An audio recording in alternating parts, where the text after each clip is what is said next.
Good morning students, welcome again in home science class.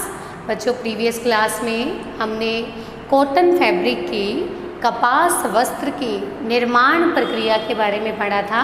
आज का हमारा टॉपिक रहेगा कपास की विशेषताएं। कॉटन के रेशों के अंदर कौन कौन सी विशेषताएं पाई जाती हैं। तो विशेषताओं को मुख्य रूप से दो वर्गों में विभाजित किया गया है, भौतिक विशेषताएं और रासायनिक विशेषताएं। भौतिक विशेषताएं वो विशेषताएं हैं जो रेशे में अंतर्निहित होती हैं, रेशे के अंदर होती हैं। और रासायनिक विशेषताएं वो विशेषताएं हैं कि रेशों को कपास के या किसी भी रेशों को अगर रसायनों के साथ प्रतिक्रिया करवाई जाए, उन्हें रसायनों के साथ मिक्स किया जाए तो उन पर क्या इफ़ेक्ट पड़ता है, उन रसायनों का उनके ऊपर क्या प्रभाव पड़ता है। तो सबसे पहले हम भौतिक विशेषताओं के बारे में करेंगे। भौतिक विशेषताओं में सबसे पहली विशेषता आती है संगठन। संगठन का मतलब होता है कि किन चीज़ों से मिलकर रेशा बना है। कपास का रेशा हम सबको पता है कि वानस्पतिक रेशा है, हमें कपास के पौधे से प्राप्त होता है और पौधों में मुख्य रूप से सेल्यूलोज पाया जाता है। इसीलिए कपास के अंदर भी जो मुख्य है वो सेल्यूलोज पाया जाता है। इसमें 90% तक सेल्यूलोज पाया जाता है। कुछ कंटेंट वाटर का होता है, कुछ प्राकृतिक अशुद्धियाँ इसमें चली जाती हैं, लेकिन जब निर्माण प्रक्रिया होती है, मैन्युफैक्चरिंग की प्रोसेस होती है, तो उस समय उन अशुद्धियों को दूर कर दिया जाता है। अब नेक्स्ट आता है लंबाई एवं व्यास। कॉटन का जो रेशा होता है वो आधे इंच से लेकर 2.5 इंच तक लंबा हो सकता है। आधे इंच से लेकर 2.5 इंच तक लंबा हो सकता है। ये डिपेंड करता है कि वो कौन सी मिट्टी में बोया गया, वहाँ का एनवायरनमेंट कैसा था। इंडिया का जो कॉटन है उसकी लंबाई थोड़ी सी कम होती है, जबकि मिस्र के कॉटन की लंबाई जो है वो लगभग 4 इंच तक भी चली जाती है। नेक्स्ट बात आती है कि इसका व्यास कितना रहता है। तो कॉटन का जो रेशा है उसका व्यास रहता है 16 से 20 माइक्रोन। 1 माइक्रोन 1 मिलीमीटर का 1000वां हिस्सा होता है, तो बहुत ही पतला रेशा होता है ये। नेक्स्ट आता है अनुवीक्षणीय रचना। अनुवीक्षणीय रचना मीन्स माइक्रोस्कोप में देखने पर, सूक्ष्मदर्शी में देखने पर रेशा जो है कैसा दिखाई देता है। सूक्ष्मदर्शी में अगर इस फाइबर को देखा जाए तो कपास के फाइबर में वयावृत्त परिवलन दिखाई देते हैं। वयावृत्त परिवलन मतलब ये ट्विस्टेड रिबन के समान दिखता है, घूमे हुए रिबन के जैसा दिखता है। अगर इन्हें माइक्रोस्कोप में देखें तो एक पट्टी लाइक स्ट्रक्चर होती है, रिबन जैसी स्ट्रक्चर दिखती है जो कि घूमी हुई होती है, जिसमें कि ऐंठन हो, ट्विस्ट किया हो, जिन्हें मोड़ा गया हो। नेक्स्ट आता है इसका रंग एवं चमक। बहुत सारे बच्चों ने कॉटन को, कपास को देखा होगा, खेतों में अक्सर ये दिखाई देती है। तो ये वाइट कलर की होती है, इसके जो रेशे का रंग है वो सफ़ेद रंग का होता है। लेकिन अगर इसे लगातार धूप के संपर्क में रखा जाए या कई बार कोए एकत्रित करने में समय लग जाता है, कोए फटने के बाद उन्हें इकट्ठा ना किया जाए, तो ये लंबे समय तक अगर धूप के संपर्क में आए तो इसका रंग हल्का क्रीमिश होते हुए येलो भी हो जाता है। चमक का कॉटन में अभाव रहता है, इसमें चमक बिल्कुल भी नहीं पाई जाती। इसीलिए जब आप सूती वस्त्रों को, कॉटन के फैब्रिक को देखते हो तो उसमें शाइन नहीं होती, वो चमकहीन होते हैं, बिना चमक के होते हैं। नेक्स्ट आता है प्रत्यास्थता। प्रत्यास्थता का जो गुण है वो होता है रबड़ के अंदर जो गुण होता है कि खींचो तो खींच जाए और छोड़ो तो अपने पूर्वाकार को ग्रहण कर ले। तो कॉटन में यह गुण बिल्कुल भी नहीं होता है। आप सबको पता है कि सूती कपड़ा खींचने पर खींचता नहीं है, वो अपने आकार को वैसा ही बनाए रखता है जैसा वो होता है। नेक्स्ट है मजबूती एवं दृढ़ता। कपास के रेशे में मजबूती और दृढ़ता का विलक्षण गुण है। यह बहुत ही मजबूत रेशा है। हालांकि यह सभी प्राकृतिक रेशों में से छोटा रेशा है, फिर भी इसमें मजबूती जो है वो अच्छी पाई जाती है। अत्यंत मजबूत रेशा है। गीली अवस्था में यह रेशा जो है 30% तक और अधिक मजबूत हो जाता है। इसीलिए हम कॉटन के वस्त्रों को रगड़ रगड़ कर पीट कर कैसे भी धो सकते हैं, क्योंकि ये बहुत ही मजबूत रेशा है। नेक्स्ट आता है प्रतिस्कंदता। प्रतिस्कंदता का अर्थ होता है कि अगर रेशों को दबाया जाए, वस्त्र को दबाया जाए तो वो दब जाएं, और छोड़ो तो अपने पूर्व आकार को ग्रहण कर लें। कॉटन के रेशों के अंदर आपस में सटने का गुण रहता है। अगर इन रेशों को दबाया जाता है तो ये दब जाते हैं, लेकिन वापस अपने पूर्व आकार को ग्रहण नहीं करते हैं, तो इनमें प्रतिस्कंदता के गुण का भी अभाव रहता है। नेक्स्ट है शिकन प्रतिरोधकता। शिकन प्रतिरोधकता का अर्थ है क्रीज के प्रति अविरोधकता, कि वस्त्र के ऊपर क्रीज ना बने। यह गुण उन्हीं रेशों में होता है जिनमें प्रत्यास्थता और प्रतिस्कंदता का गुण अच्छा हो, कि वो खींचो तो खींच जाए, छोड़ो तो अपने पूर्व आकार को ग्रहण कर ले। प्रतिस्कंदता मीन्स दबाओ तो दब जाए, छोड़ो तो अपने पूर्व आकार को ग्रहण कर ले।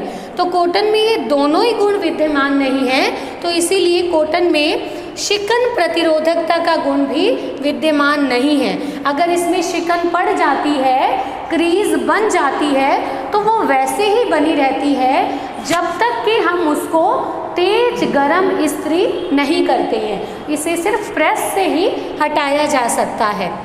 नेक्स्ट आता है विमितीय स्थायित्व। विमितीय स्थायित्व का अर्थ होता है कि रेशों के अंदर सिकुड़ने की क्षमता नहीं हो।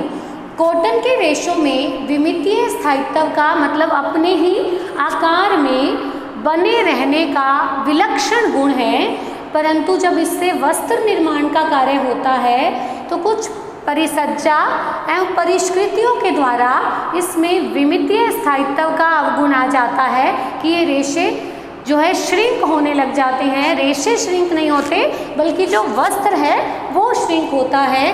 कपास के रेशों में विमितीय स्थायित्व का अच्छा गुण है, जबकि फैब्रिक में यह कमी हो जाती है, वस्त्र में यह कमी आ जाती है, वो भी परिसज्जा एवं परिष्कृति के कारण होता है।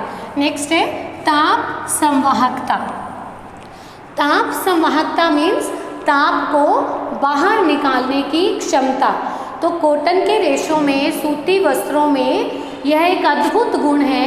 यह हमारे शरीर से गर्मी को बाहर निकालती है, इसीलिए हम इसे गर्मी में वियर करना पसंद करते हैं।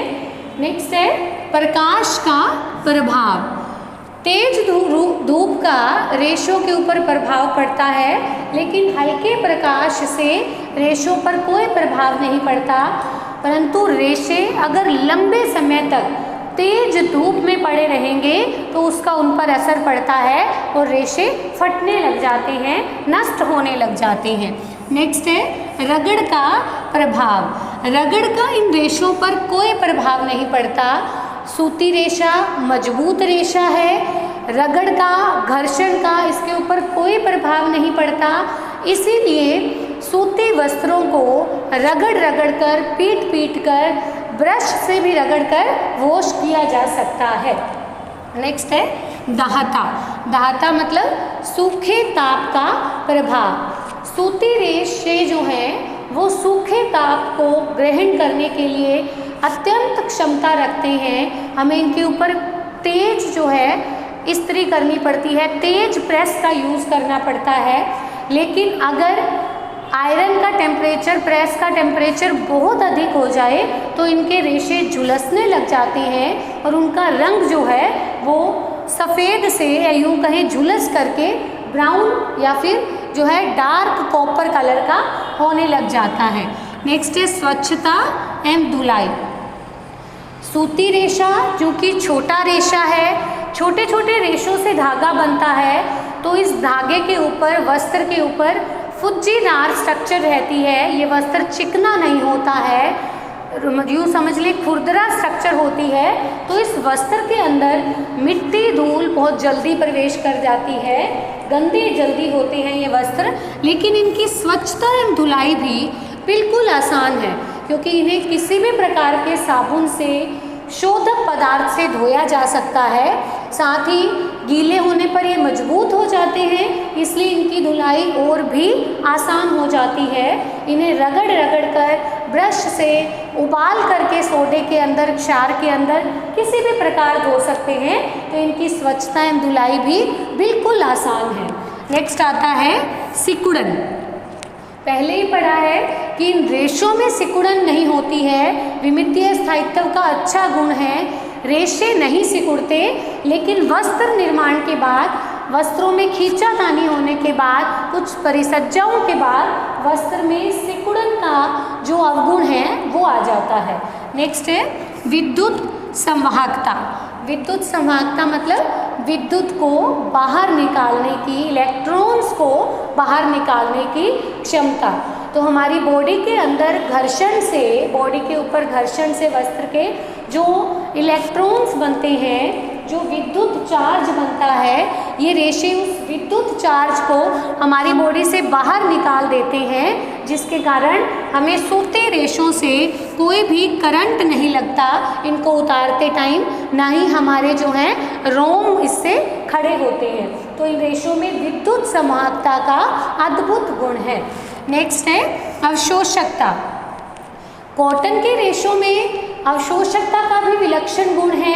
आप सबको पता है कि ये रेशे जो हैं नमी को अधिक मात्रा में अवशोषित कर लेते हैं, इसीलिए हम इसे गर्मी में वियर करते हैं, क्योंकि हमारे पसीने को सोख लेते हैं। तो इनमें अवशोषकता का भी अच्छा गुण है। नेक्स्ट है सूक्ष्म जीवों एवं कीटों का प्रभाव। कॉटन के रेशों को कीड़े नहीं खाते हैं, क्योंकि ये वानस्पतिक रेशे हैं। सूक्ष्म जीवों का इन पर कीड़ों का इन पर कोई प्रभाव नहीं पड़ता, लेकिन सूक्ष्म जीवों में फफूंदी इन वस्त्रों को खाती है, क्योंकि फफूंदी सेलुलोज के ऊपर लगती है। विशेष करके अगर कॉटन के फैब्रिक के ऊपर कोई स्टार्च दे दी जाए और वस्त्र पूरी तरह से सूखा नहीं हो, अगर उन्हें समेट करके जो है संरक्षित करके रख दिया जाए, तो उन वस्त्रों के ऊपर फफूंदी लग जाती है। तो कॉटन के वस्त्रों को, सेलुलोजिक जो भी वस्त्र हैं, उन्हें कीट नहीं खाएंगे, बल्कि उनके ऊपर फफूंदी लग जाएगी। तो ये थी कॉटन की भौतिक विशेषताएं। नेक्स्ट आती हैं रासायनिक विशेषताएं। रासायनिक विशेषताएं मीन्स अगर रेशों को रसायनों के संपर्क में लाया जाए तो उसका उनके ऊपर क्या प्रभाव पड़ता है। तो सबसे पहले आता है अम्ल का प्रभाव। जो जितने भी सेलुलोजिक रेशे हैं वो अम्ल से प्रभावित होते हैं। तनु कार्बनिक अम्ल जो हैं इसे बहुत कम प्रभावित करते हैं, जबकि सांद्र कार्बनिक अम्ल में इन रेशों के रंग बिल्कुल खराब हो जाते हैं। अकार्बनिक अम्ल भले तनु हो भले सांद्र हो, रेशों को नष्ट कर देते हैं। सांद्र अकार्बनिक अम्ल में रेशे बिल्कुल गल जाते हैं, जबकि तनु अकार्बनिक अम्ल जो है वो रेशों को निर्बल एवं कमजोर कर देते हैं। नेक्स्ट आता है क्षार का प्रभाव।